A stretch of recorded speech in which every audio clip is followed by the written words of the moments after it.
존경하는 국민 여러분, 독도는 우리 땅입니다. 그냥 우리 땅이 아니라 40년 통한의 역사가 뚜렷하게 새겨져 있는 역사의 땅입니다. 독도는 일본의 한반도 침탈 과정에서 가장 먼저 병탄되었던 우리 땅입니다. 일본이 러일 전쟁 중에 전쟁 수행을 목적으로 편입하고 점령했던 땅입니다. 러일 전쟁은 제국주의 일본이 한국에 대한 지배권을 확보하기 위해 일으킨 한반도 침략 전쟁입니다. 일본은 러일 전쟁을 빌미로 우리 땅에 군대를 상륙시켜 한반도를 점령했습니다. 군대를 동원하여 왕궁을 포위하고 황실과 정부를 협박하여 한일 의정서를 강제로 체결하고 토지와 한국민을 마음대로 징발하고 군사시설을 마음대로 설치했습니다. 우리 국토 일부에서 일방적으로 군정을 실시하고 나중에는 재정권과 외교권마저 박탈하여 우리의 주권을 유린했습니다. 일본은 이런 와중에 독도를 자국 영토로 편입하고 망루와 전선을 가설하여 전쟁에 이용했던 것입니다. 그리고 한반도에 대한 군사적 점령 상태를 계속하면서 국권을 박탈하고 식민지 지배권을 확보했습니다. 지금 일본이 독도에 대한 권리를 주장하는 것은 제국주의 침략 전쟁에 의한 점령지의 권리, 나아가서는 과거 식민지 영토권을 주장하는 것입니다. 이것은 한국의 완전한 해방과 독립을 부정하는 행위입니다. 또한 과거 일본이 저지른 침략 전쟁과 학살, 40년간에 걸친 수탈과 고문, 투옥, 강제징용, 심지어 위안부까지 동원했던 그 범죄의 역사에 대한 정당성을 주장하는 행위입니다. 우리는 결코 이것을 용납할 수가 없습니다. 우리 국민에게 독도는 완전한 주권 회복의 상징입니다. 야스쿠니 신사 참배, 역사 교과서 문제와 더불어 과거 역사에 대한 일본의 인식, 그리고 미래의 한일 관계와 동아시아의 평화에 대한 일본의 의지를 가늠하는 시금석입니다. 일본이 잘못된 역사를 미화하고 그에 근거한 권리를 주장하는 한 한일 간의 우호관계는 결코 바로 설 수가 없습니다. 일본이 이들 문제에 집착하는 한 우리는 한일 간의 미래와 동아시아의 평화에 대한 일본의 어떤 수사도 믿을 수가 없을 것입니다. 어떤 경제적인 이해관계도 그리고 문화적인 교류도 이 벽을 녹이지는 못할 것입니다. 한일 간에는 아직 배타적 경제 수역의 경계가 획정되지 못하고 있습니다. 이는 일본이 독도를 자기 영토라고 주장하고 그 위에서 독도 기점까지 고집하고 있기 때문입니다. 동해 해저 지명 문제는 배타적 경제 수역 문제와 연관되어 있습니다.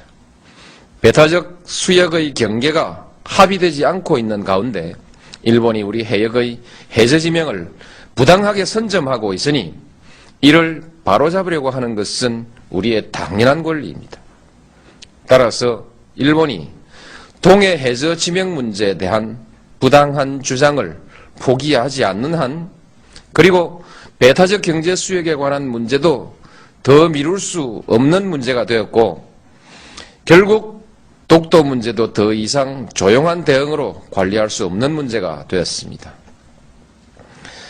독도를 분쟁 지역화하려는 일본의 의도를 우려하는 견해가 없지는 않으나 우리에게 독도는 단순히 조그만 섬에 대한 영유권의 문제가 아니라 일본과의 관계에서 잘못된 역사의 청산과 완전한 주권 확립을 상징하는 문제입니다. 공개적으로 당당하게 대처해 나가야 할 일입니다. 존경하는 국민 여러분, 이제 정부는 독도 문제에 대한 대응 방침을 전면 재검토하겠습니다. 독도 문제를 일본의 역사 교과서 왜곡, 야스쿠니 신사 참배 문제와 더불어 한일 양국의 과거사 청산과 역사인식, 자주독립의 역사와 주권 수호의 차원에서 정면으로 다루어 나가겠습니다. 물리적인 도발에 대해서는 강력하고 단호하게 대응해 나갈 것입니다. 세계 여론과 일본 국민에게 일본 정부의 부당한 처사를 끊임없이 고발해 나갈 것입니다. 일본 정부가 잘못을 바로잡을 때까지 전 국가적 역량과 외교적 자원을 모두 동원하여 지속적으로 노력해 나갈 것입니다. 그 밖에도 필요한 모든 일을 다 할 것입니다. 어떤 비용과 희생이 따르더라도 결코 포기하거나 타협할 수 없는 문제이기 때문입니다. 저는 우리의 역사를 모독하고 한 국민의 자존을 저해하는 일본 정부의 일련의 행위가 일본 국민의 보편적인 인식에 기초하고 있는 것은 아닐 것이라는 기대를 가지고 있습니다.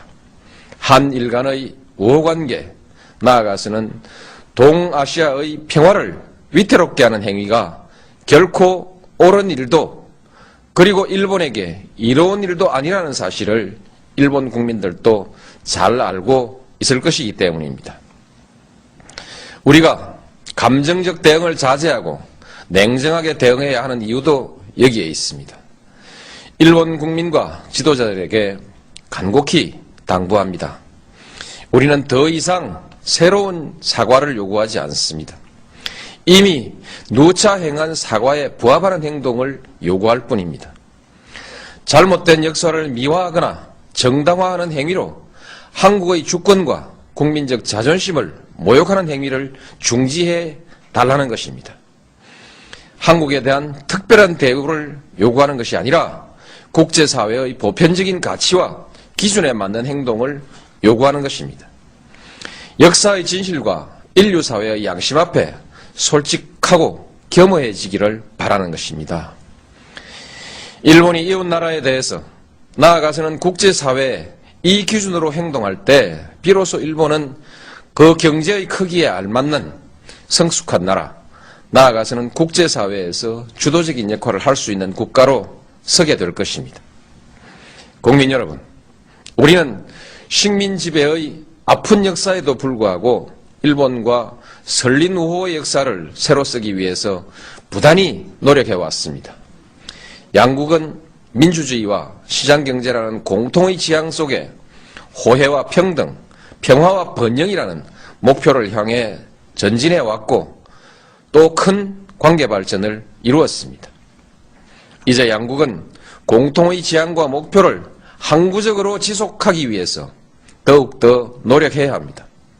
양국 관계를 뛰어넘어 동북아시아의 평화와 번영, 나아가서 세계의 평화와 번영에 함께 이바지해야 합니다. 그러기 위해서는 과거사의 올바른 인식과 청산, 주권의 상호 존중이라는 신뢰가 중요합니다. 일본은 제국주의 침략사의 어두운 과거로부터 과감히 털쳐 일어나야 합니다. 21세기 동북아의 평화와 번영, 나아가 세계 평화를 향한 일본의 결단을 기대합니다. 감사합니다.